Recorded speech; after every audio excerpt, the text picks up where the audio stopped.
Some of the most unforgettable scenes in Heated Rivalry, ironically, aren't the hottest ones. They are the ones where the armor starts to come off, and we see what these men are really carrying underneath. Welcome back to the Good Life Lab and my podcast series I'm calling Happy Heated Rivalry Hump Day, and I'm in the midst of this top 20 favorite countdown, so I'm going to be sharing a few more scenes in that series. In a classic enemies to lovers subplot, YouTube blocked my original version of this countdown, so I've had to remaster it for you here. I think I just shared too many scenes from Heated Rivalry, so I've readjusted some of those, and so that's what I'm sharing with you today. If you haven't already, please subscribe. I'd really appreciate it. I'm trying to reach my next milestone, which is about a couple hundred people away, so please subscribe if you haven't. And by the way, I'm Dr. Dave.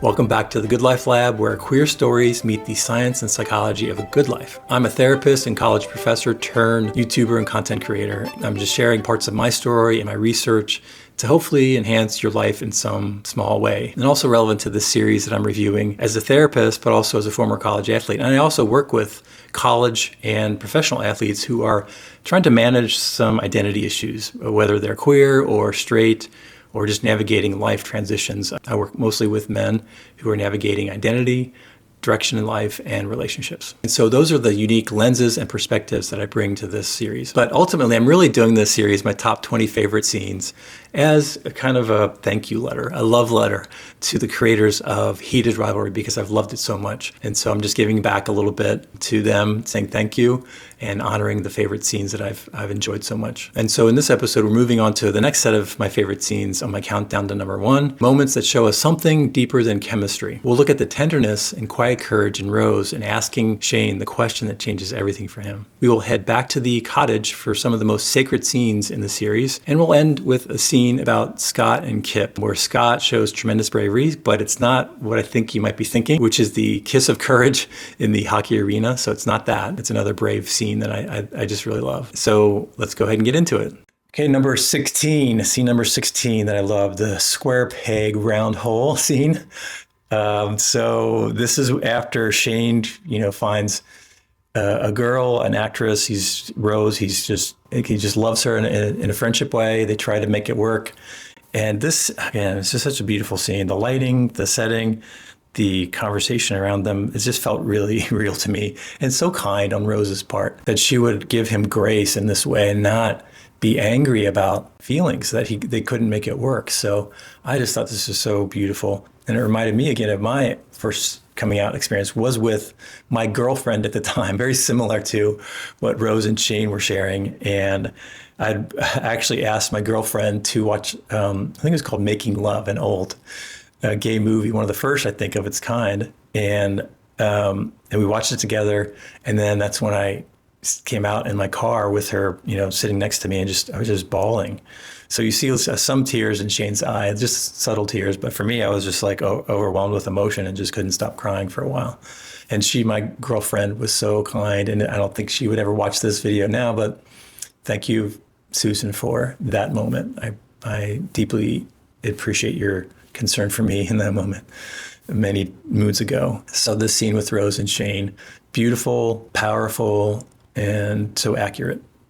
All right, scene 15. I call it the Cottage campfire scene. So after the loons and they get used to each other, I think it's the second day there or something, and Ilya's laying on Shane's lap, and there's the campfire there, the beautiful setting, and the current concern for each other. And so they just get into this conversation about Ilya's mother and how she died.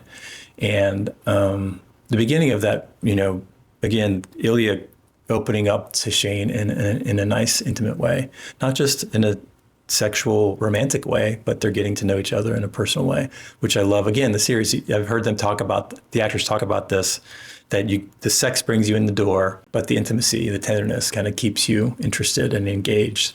And so that's what I love about this scene. They're just kind of sharing this moment and tenderness again, and Ilya beginning to open up a little bit more about his life, his mother, and kind of what's driven him all these years to be the man he is. So thank you for that scene, creators. Okay, number 14, in the water. I love these little moments when they're together and Ilya's in the water and he's being playful and just splashing Shane and just sharing that time together. It feels more human. It's a more natural, kind of affectionate time. Shane's sitting on the kind of the side of the water and Ilya just comes towards him and kisses his leg, I think, and they have a playful moment. So it's another favorite scene of mine. And then number 13, can I be intense with you? And so if you've seen this, you know what that moment is when Scott and Kip are sharing smoothies around Scott's counter and kind of looking at each other in their underwear, beautiful bodies, of course.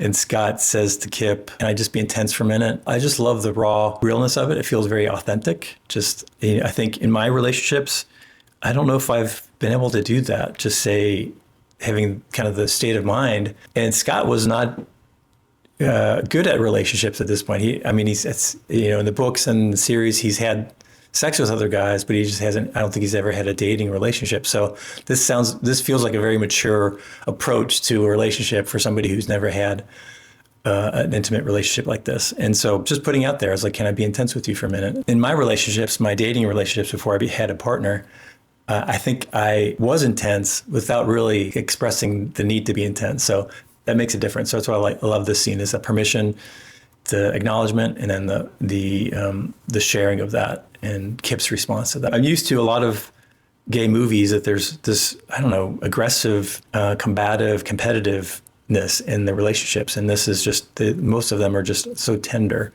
And so I appreciate that depiction of gay relationships. Okay, you've just watched the second in a series of videos of my top 20 favorite scenes. Next time we look at another set of scenes where the story gets even more emotionally exposed. We'll take a quick look at the scene where Scott tries and fails to go public with Kip, another scene where bravery gets named in the middle of fear, and then a kitchen coming out scene. So a few favorite scenes and how they impacted me and my kind of reflections on them. If this episode you just watched is about tenderness and connection, the next one is about what it costs to let love be seen. And one of the most hardest truths in love is that visibility can feel both freeing and costly at the same time. Courage usually doesn't come without fear. It comes when something matters enough to risk being seen. So let me ask you, which heated rivalry scene captures courage best for you? Drop it in the comments if you want to, let me know. And if you're enjoying this channel, join me for Happy Heated Rivalry Hump Day, which is on Wednesdays, and the series, the AI enhanced version of my true slow burn gay romance